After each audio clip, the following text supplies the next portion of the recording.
Good morning, Taiwan. Good morning, Philippines. This is Inday.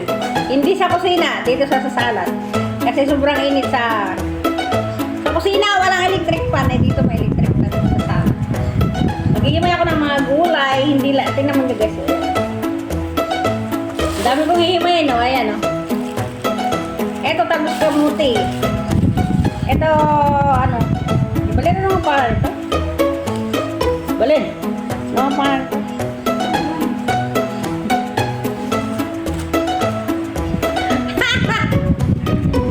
Gamot ito sa ano, sa mga anemic. Sa mga kulang sa dugo. Ayan. Kailangan marami kayong green vegetable sa iyong mga katawan. Tapos ko lang mag-almusal. Ha? Dito natin ito lagay. Para. O, ayan. Mag-iimay na tayo. Ang tawag dito ay spinach.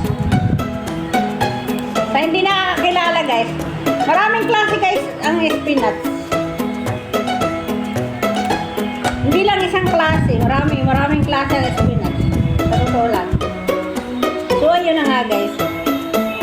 Ngayon ay tag-init na naman, kaya dito ko na naman expand yung aking pagtatrabaho sa ano. At least ano, kahit ako ay nagbibideo ay ako ay nagtatrabaho ako ay nagagawa ng pang-premiere, diba? Oo. Para-paraan lang yan para hindi maubusan ng pang-premiere, diba? Para-paraan.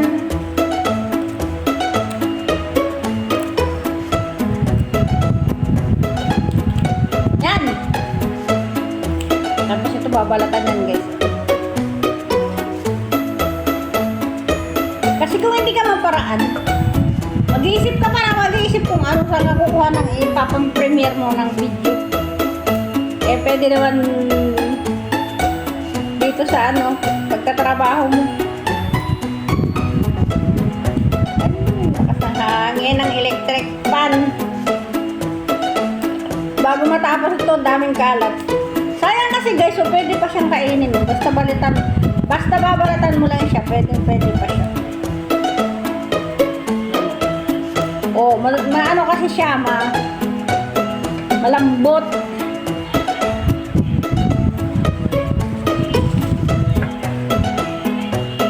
Ginagawa ko na ito dati.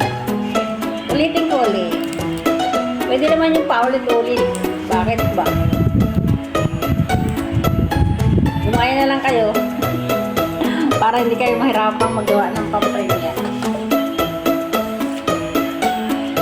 Actually guys, kulang itong spinach para sa hapunan, kaya magdadagdag ako ng talbos kamote.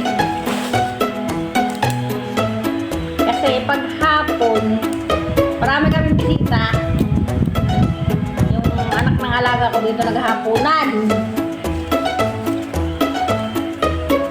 Tapos yung kasama ko matandang dalaga. Tatlo lang kami dito, apat pala. Yung alaga ko, tapos si Evelyn, tapos ako, ay matandang dalaga. Tapos yun nga, yung maestra na may anak na dalawa, kumakain lang dito yung tapos umalis agad. May sarili kasi silang tahan.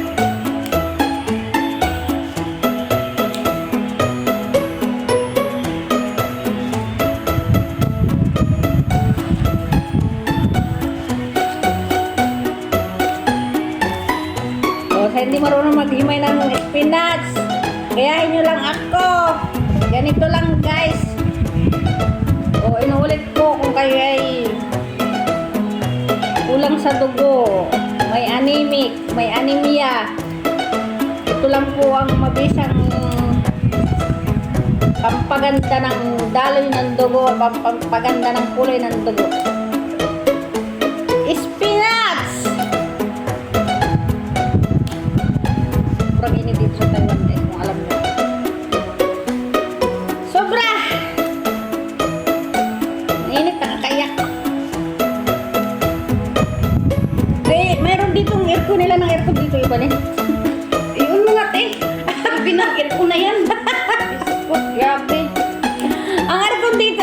Isa, dalawa, tatlo, lima! Pero hindi ginagamit. Ginagamit nila sa taas. Kasi kan pag ano po, ang lamig eh. Ah, di nag-i-aircon yun. Aircon. Ah, walang aircon yun doon sa kwarto niya. Wala yung aircon. Doon lang yan may aircon sa sala. Doon sa kay Mali. Oo. Tapos doon sa fourth floor, yun. May aircon yun. Ang aircon dito guys ay ano, display lang. Maniwala ka sa hindi. Dini-display lang yung aircon. Ayaw nila ipagamit. Mahal daw ang kuryente. Di ba? Hindi kagaya nung ako ay nasa Middle East nagtatrabaho. Ganda-ganda ng office ko kasi hindi ako nainitan. Lagi ako sa loob ng aircon. Nung napunta dito sa Taiwan, may aircon nga, tinitipid naman. Kaya mas maganda pang taglamig kasi sa tag-init. Malapit na uli ang taglamig. Sabi ni Michelle, mama, ilang araw na lang ang Pasko na. Ilang araw na lang daw, ibalin, Pasko na. August, September, October, December. 150 days? 150 days? Ah, hindi kasama yung July. Umpisa August to December, 150 days. Ang bilis ng araw ah! Pasko na agad, grabe.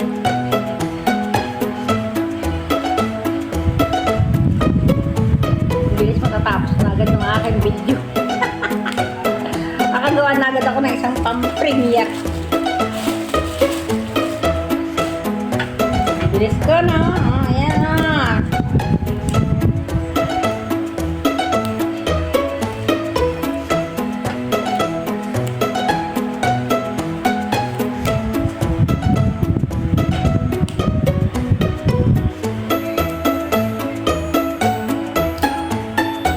Para-paraan lang pagkatrabaho. So, alam nila.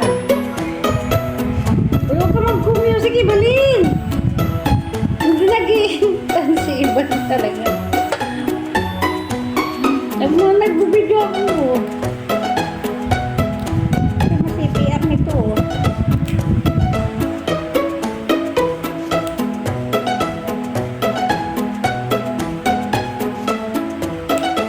Wala kang gano'ng ano sa taas? Wala bang isa rin ready na ano? Tissue?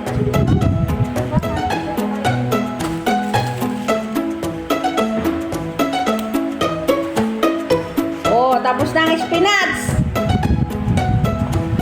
Ang susunod naman natin ay talbos kamote. Dami oh, ayan oh, talbos kamote. Dami. Kala ninyo, sa Pilipinas lang kinakain ng talbos kamote. No, dito gusto nila to kasi mura na, masustansya pa daw. So ayan, kaya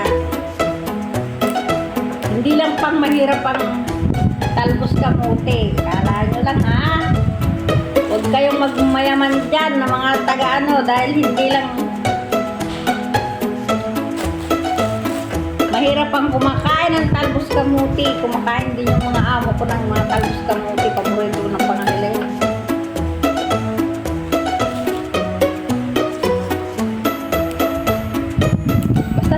Healthy talaga to guys. Alam nyo guys, kaya ang mga Chinese ay ano, matagal ang buhay kasi mahilig sila sa gulay. Tapos ayun na nga, hindi sila nagamit ng ano, ng magic sarap, hindi sila nagamit ng bitchin. Kaya ang kinakain lang namin dito ay asin ang lagay, asin, paminta, ulam. Pag minsan nagluluto ako ng karne, ang pampasarap ko yung asukal.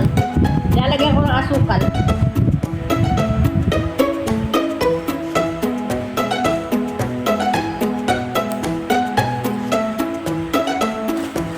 Ayo! Pagod ng inday sa pagluto. dito namin ni Evelyn din. Nakakapagod umupo.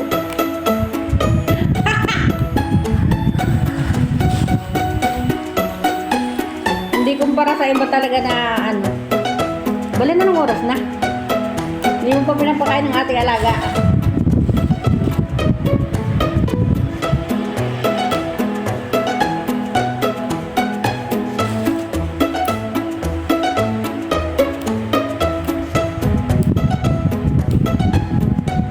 Ang tama ko. Bakit yung taba na yun nakalawit? Ayun. Ganyan talaga pag tumatanda na ano, yung mga taba-taba lumalawit-lawit na, no? Kaya ka dapat i-exercise yung mga taba-taba na para hindi siya tumaba ng todo. Ayun. Kasi pag di ka nag-exercise, lalawit yung taba mo pa ganun, no?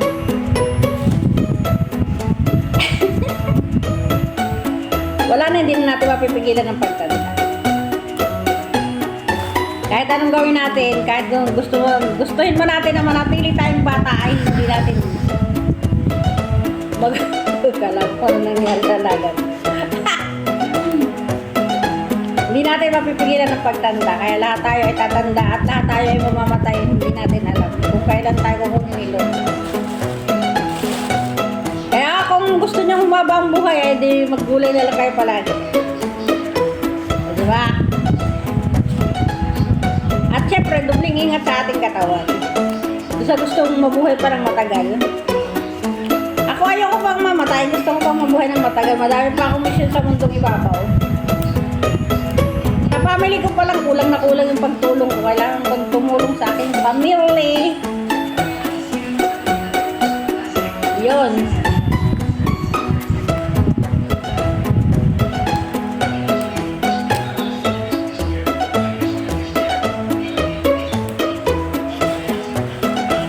Oh, dami na siya, oh. Ayan. Kailangan punin natin to para dalawang puno. At kukuha na din ako dito ng ano, ng ulamin ko sa tanghalian. I-steam ko lang ito, guys. Lalagyan ko ng ano, ng suka to yung bawang. Yun lang. Malusog. Healthy kong pagkain na gulay.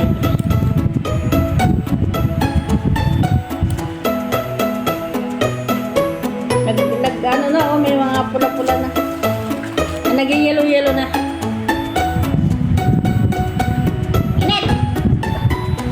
O ayan, tapos na aking video, guys, pero hindi pa ako tapos. Ayan. Maraming salamat sa panonood. So, maraming salamat sa time. Sana wag kayo magsawang manood ng aking mga video na walang kakwenta-kwenta. I love you all. Bye-bye. Gayahin nyo na lang ako.